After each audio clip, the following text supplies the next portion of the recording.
鮑魚會有分別，就係會日本乾鮑同南非嘅乾鮑。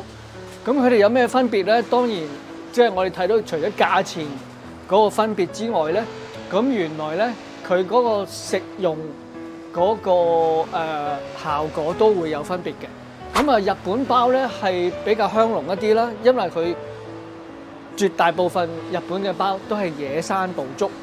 咁而南非鮑咧會有野生，亦都會係有培植出嚟嘅。咁你點樣分法係日本啊、南非咧咁樣？嗱，我哋睇到日本鮑咧，通常咧佢嗰個裙邊咧係比較豐滿嘅，同埋佢好似開花咁開得特別大啲嘅。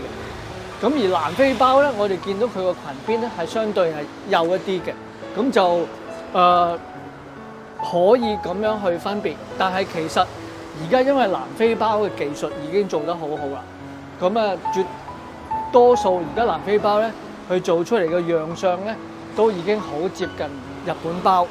咁啊，但係日本鮑有一個特別嘅地方咧，就係咧，佢哋係堅持嗰個生曬。咩叫生曬咧？佢就係將鮑魚串起一串一串，就擺喺戶外俾太陽直接曬乾。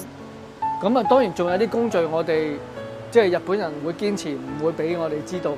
但係我哋成日都講日本鮑咧，佢個溏心係特別香濃。